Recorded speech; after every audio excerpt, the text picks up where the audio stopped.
दोस्तों, उस्मानिया ख़ानदान आजकल कहाँ है?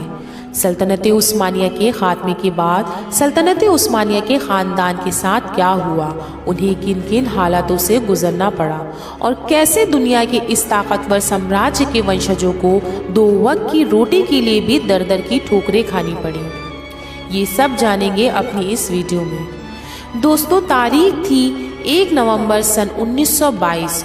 मुस्लिम इतिहास के लिए ऐसा काला दिन जिस दिन सल्तनत उस्मानिया के खात्मे का ऐलान किया गया। तुर्की में सल्तनत उस्मानिया के सुल्तान महमद VI की हुकूमत को तबाह कर दिया गया और मुस्तफ़ा कमाल पाशा की हुकूमत की शुरुआत हुई, जिसके बाद उस वक्त के सल्तनत उस्मानिया के सुल्तान महमद VI को उन्हीं के देश तुर्की से निकाल दिया गया। इसके बाद सुल्तान महमद VI समुद्री जहाज के जरिए माल्टा रवाना हो गए। कहते हैं उनके साथ उनके बेटे अर्तुगरुल अफंदी भी थे। बाद में वो वहाँ से इटली चले गए। इसके बाद उन्होंने अपनी जिंदगी की आखिरी दिन इटली में ही गुजारे। आपकी जानकारी के लिए बता दें, उनकी मौत 16 मई सन 1926 को इटली में ही हुई और उन्हें दमिश्क में सुल्तान सलीम फर्स्ट की मस्जिद के करीब दफन किया गया। कहते हैं सुल्तान महमद VI जब तक जिंदा रहे उस्मानिया खानदान के सरबराह के तौर पर जिंदा रहे। दूसरी ओर 19 नवंबर सन 1922 को उनके करीबी अब्दुल माजिद सानी को नया खलीफा चुन लिया गया और अब्दुल माजिद सानी ही खिलाफत के खात्मे तक जिम्मेदारी की निभाते रहे। इसी के साथ खिलाफत के खात्मे के बाद तमाम उस्मानिया खानदान को देश से निकाल दिया गया। अंदाज़ा लगाइए कि एक ऐसा ख़ानदान के जिसके बुज़ुर्गों ने 1600 सालों तक एक देश पर हुकूमत की हो, उसी ख़ानदान के लोगों के लिए उनके अपने ही देश में रहने के लिए जगह नहीं थी। उस्मानिया ख़ानदान को खुद ये समझ नहीं आ रहा था कि आखिर उनके साथ ये सब कुछ क्यों हो रहा है।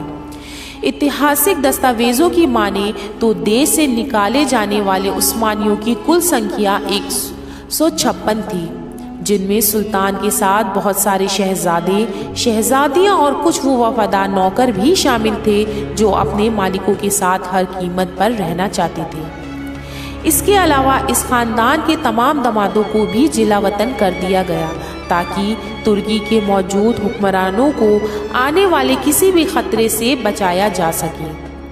इसके बाद इन सभी उस्मानिया खानदान के लोगों को एक तरफा पासपोर्ट दिया गया, जिसकी मदद से ये सभी लोग यानी अपनी तुर्की मुल्क से जा तो सकते थे लेकिन फिर कभी वापस नहीं लौट सकते थे।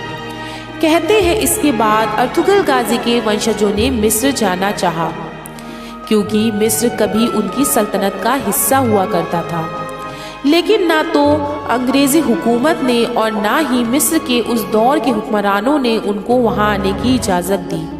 मिस्र से नकारे जाने के बाद इस खानदान ने शाम यानी सीरिया का रुख किया, लेकिन तुर्की की हुकूमत ने उन लोगों को मुल्के शाम जाने की भी इजाज़त नहीं दी।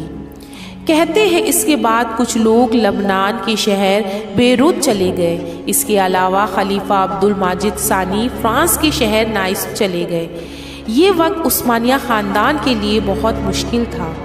ऐतिहासिक दस्तावेज़ों की माने तो उन्होंने उस गुर्बत का भी मुंह देखा जहां उन्हें दो वक्त की रोटी के लिए भी दर दर की ठोकरें खानी पड़ती थी, क्योंकि वो तो अपनी सारी दौलत अपने देश, अपने वतन तुर्की के महलों में छोड़ आए थे, शायद इसलिए कि उन्हें ऐसी उम्मीद थी कि उन्हें बहुत जल्द फिर से एक बार अपने वतन में रहने की इजाज़त मिल जाएगी।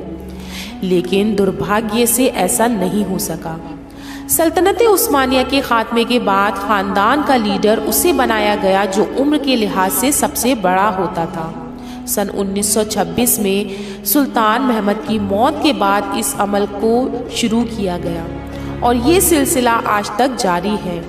जानकारी के लिए बता दें, आज के दौर में इस खानदान के लीडर दुनदारा अली उस्मान हैं, जिनको 2017 में खानदान का 44वां सरदार चुना गया है।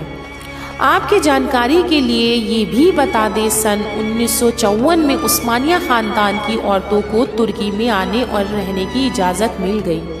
इसके बाद सन 1974 में मर्दों को भी तुर्की में रहने की इजाज़त दे दी गई। लेकिन इसके बाद भी खानदान के लोगों ने तुर्की से बाहर रहना ही पसंद किया और आज इस खानदान के हजारों लोग दुनिया के अलग अलग मुल्कों में रहते हैं, जिनमें अमेरिका, बुल्गारिया, हंगरी, फ्रांस, मिस्र और शाम और खुद तुर्की देश शामिल हैं। और आज के दौर में भी ये खानदान अपनी उन्हीं रवायतों को फॉलो करता है और अपने इतिहास पर फख्र करता है।